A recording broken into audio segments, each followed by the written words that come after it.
Vias sensitivas e motoras. Sem dúvida, essa é uma das partes mais importantes da neuroanatomia. Nesse bate-papo, o foco são 4 principais vias, 3 sensitivas e uma motora. Existem várias outras, mas em busca de simplificar, decidi falar sobre essas principais que são muito importantes para a prática médica de uma forma geral. Entender como as informações do meio externo são processadas pelo nosso sistema nervoso é entender como você mesmo funciona, e é extremamente relevante para identificar condições patológicas em que há algum problema em uma das etapas desse processamento. Esse estudo da anatomia das vias é mais complexo, mas a repetição e a revisão do conteúdo é fundamental para consolidar o conhecimento. Portanto, se achar necessário, assista mais vezes esse vídeo e pode ler mais sobre o assunto nas referências citadas ao final.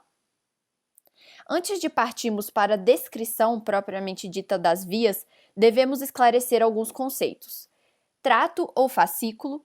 Um trato corresponde a um grupo de fibras que tem a mesma origem, o mesmo curso e o mesmo destino, sendo usado como sinônimo de fascículo. Funículo é um conjunto de vários tratos na substância branca da medula e é um sinônimo de cordão. Decussação refere-se ao cruzamento oblíquo das fibras com a mesma direção. E por último, comissura, diferente da decussação, refere-se às fibras que cruzam de forma perpendicular o plano mediano e que têm direções opostas. A comissura cinzenta da medula, por exemplo, é a banda de substância cinzenta que conecta os dois lados do H medular, mas a maior comissura do corpo humano que existe é o corpo caloso. Ao observarmos um corte axial da medula espinhal, visualizamos a substância cinzenta que caracteriza o H medular e identificamos a coluna posterior e a coluna anterior da medula. A primeira observação é que os estímulos oriundos da periferia chegam na medula por meio de fibras chamadas de aferentes, na raiz dorsal do nervo espinhal. E as fibras que levam informação da medula para a periferia saem pela raiz anterior da medula através das fibras eferentes. Resumindo, a parte posterior recebe e a parte anterior envia. A segunda observação é que, de forma geral, os principais tratos que carregam informação de sensibilidade para o cérebro passam antes por um pedágio, que é o tálamo. A última observação é que a medula apresenta, assim como o córtex motor e o sensorial, uma organização somatotópica das fibras de alguns tratos. Fazendo uma analogia, é como se fosse uma biblioteca em que os livros estão organizados nas estantes conforme o seu tema. Isso significa que as fibras de alguns tratos não se situam de forma aleatória, mas sim baseando-se de onde elas se originam no corpo. Vai ser mais fácil compreender isso ao longo da descrição dos tratos, mas apenas guarde essa observação. Imagine que você, sem querer, toque uma panela muito quente. O reflexo imediato é de retirar a mão, milissegundos antes mesmo de você se tornar consciente dessa necessidade de retirar a mão.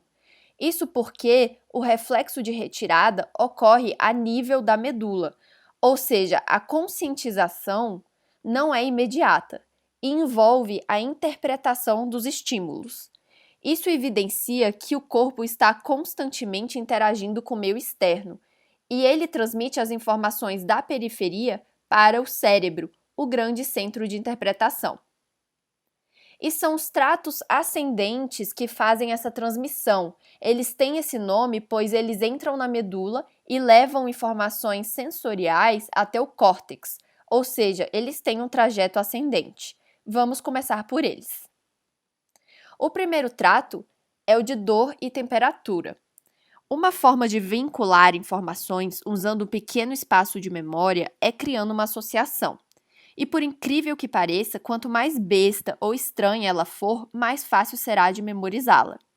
E uma maneira simples que encontrei para guardar de forma resumida esse trato é com a frase "fogo dói, sai pra lá". Fogo dói, obviamente, diz respeito à dor e temperatura. E sai pra lá diz respeito à decussação dos neurônios logo na medula. É só imaginar que não tem como esperar quando se toca em algo muito quente, ou seja, decussa logo. Então, quando há algum estímulo doloroso ou de temperatura na periferia, o neurônio carrega essa informação até a medula, entrando em sua parte posterior, conhecida como coluna posterior. É aqui onde ocorre a sinapse com outro neurônio, que logo decussa na medula. Ou seja, entre aspas, ele sai para lá. Depois da decussação, ele ascende e se direciona para centros superiores, mais especificamente o tálamo e depois o córtex. Podemos absorver também outra característica importante daquela frase. Vamos vincular sacral com lateral. Sacral, porque as fibras oriundas das partes mais inferiores do corpo se situam na parte lateral desse trato na medula, enquanto que as fibras oriundas de partes mais superiores do corpo vão entrando na medula na parte mais medial do trato, isto é, mais perto do centro medular.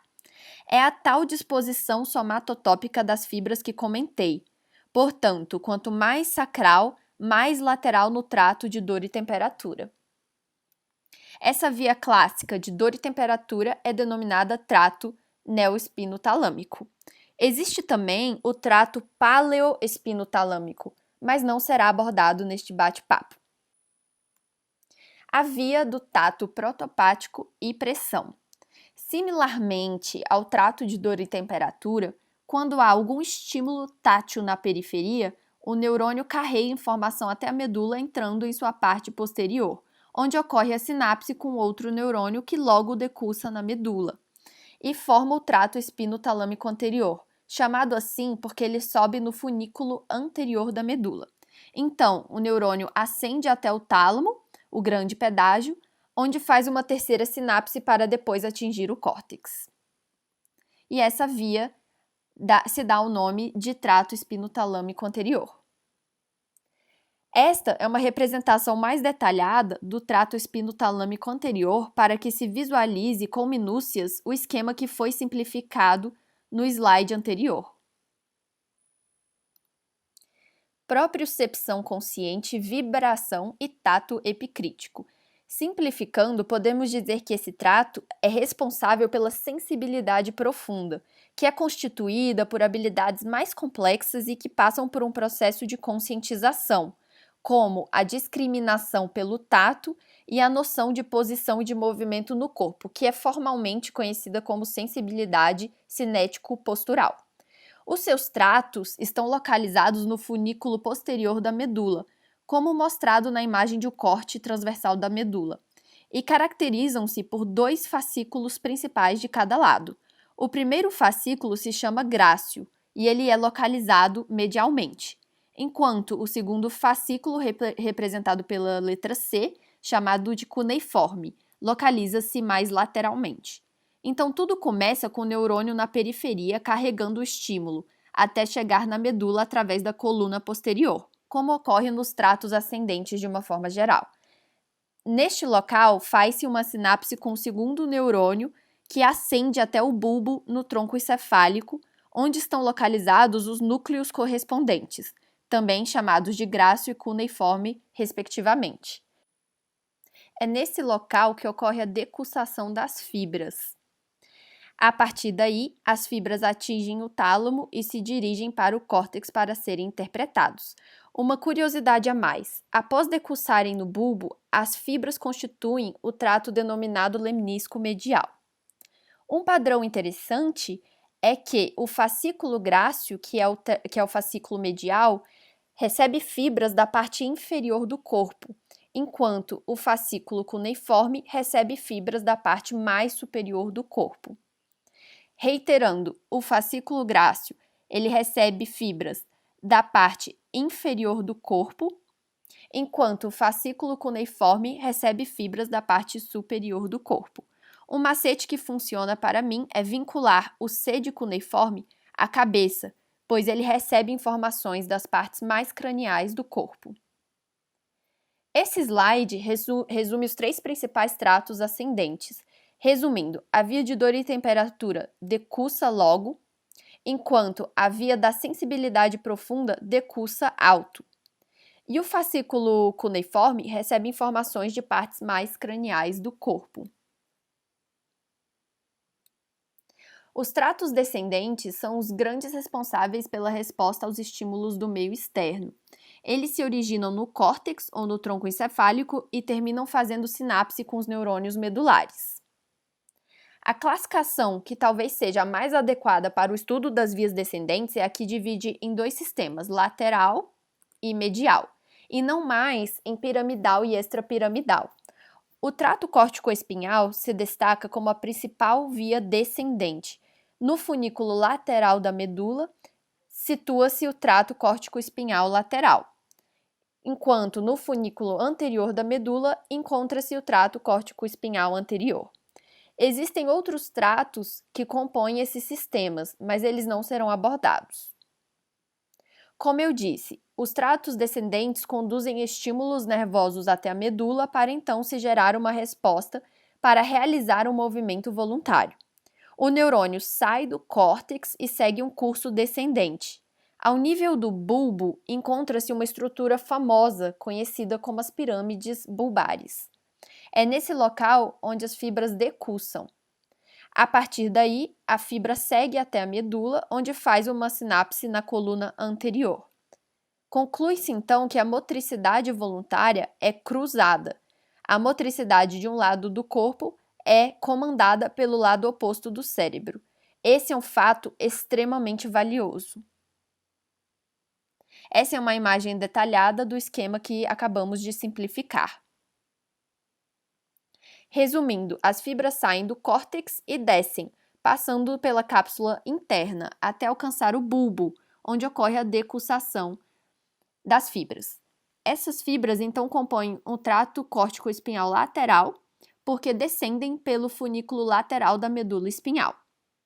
A título de curiosidade, mais de 90% das fibras decussam a nível das pirâmides bulbares, mas cerca de 10% passam pelas pirâmides sem decussarem, compondo o trato córtico-espinhal anterior, cujas fibras decussam na medula.